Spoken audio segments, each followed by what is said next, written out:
ఓం శ్రీమాత్రే నమః. కార్తీక పురాణం 4వ అధ్యాయము. కార్తీక మాసం దీపారాధన మహిమ. ఈ విధముగా వశిష్ఠుడు కార్తీక మాస వ్రతము యొక్క మహిమ వల్ల బ్రహ్మ రాక్షస జన్మ నుండి కూడా విముక్తునొందరని చెప్పుచుండగా, జనకుడు మహితపస్వి తమరు తెలియజేయు ఇతిహాసములు వినిన కొలది తనివి తేరుకున్నది. కార్తీక మాసంలో ముఖ్యంగా ఏమేమి చేయవలెనో, ఎవరిని ఉద్దేశించి పూజ చేయవలెనో వివరింపుడు అని కోరగా, వశిష్ఠులు వారి ఇట్లు చెప్పదొరిరి. జనక, కార్తీక మాసమందు సర్వ సత్కారములను చేయవచ్చు.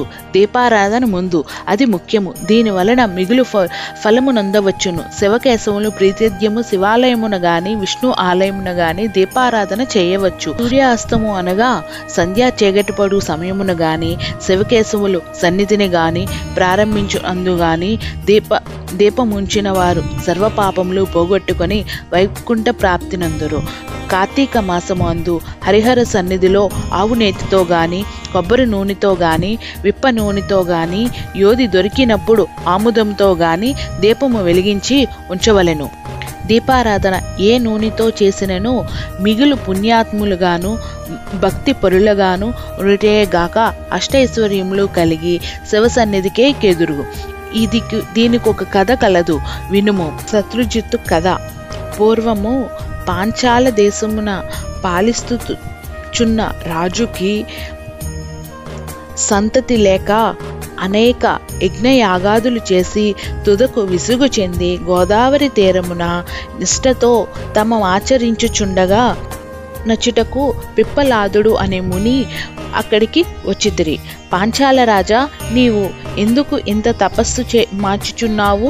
నీ కోరిక ఏమి అని ప్రశ్నించగా, ఋషిపుంగవ, నాకు అష్టైశ్వర్యములు రాజ్యము సంపదలు ఉన్నను నా వంశము నిల్పుటకు పుత్ర సంతానము లేక కుంగి కృషించి ఈ తీర్థ స్నానమున తపమాచరించుచున్నాను అని చెప్పును.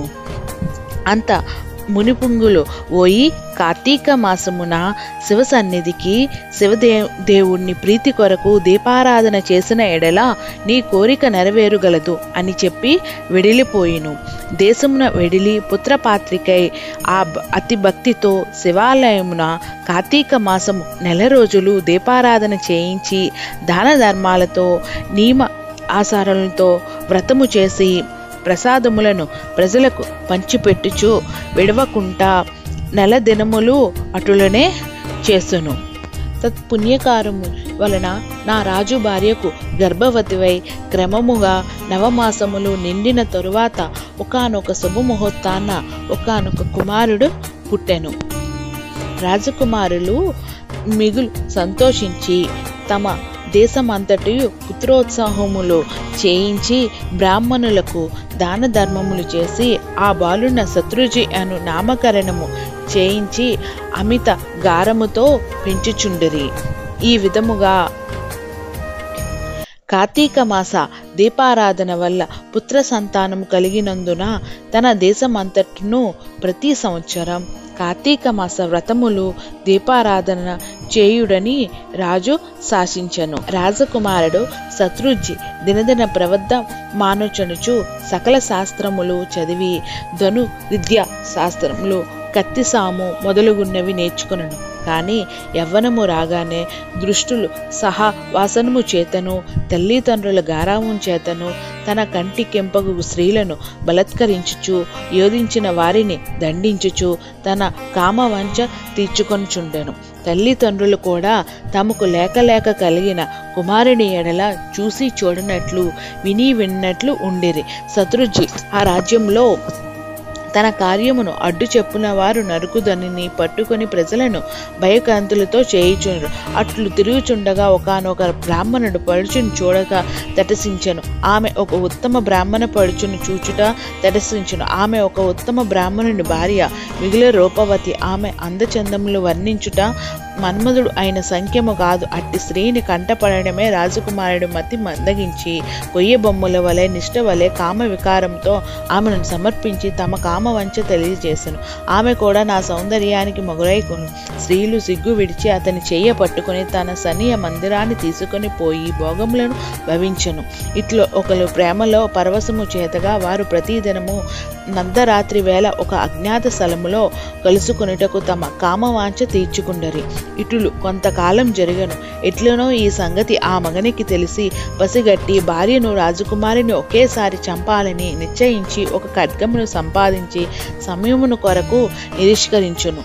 ఇట్లనగా కార్తీక శుద్ధ పౌర్ణమి రోజున ఆ ప్రేమికులిరువరు శివాలయంలో కలుసుకోవాలని నిర్ణయించుకొని ఇరువురి వారు రహస్య మార్గమున బయలుదేరి ఈ సంగతి ఎటులో పసిగట్టిన బ్రాహ్మణుడు అంతకు ముందే కత్తితో సహా బయలుదేరి గర్భగుడిలో దాగి ఉండెను.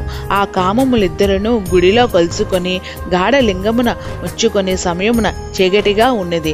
దీపము ఉండిన బాగుండు కదా అని రాకుమారుడు ఆమె తన పైన చెంగును చిచ్చి అక్కడున్న ఆముదపు రమిదిలో ముంచి దీపము వెలిగించెను.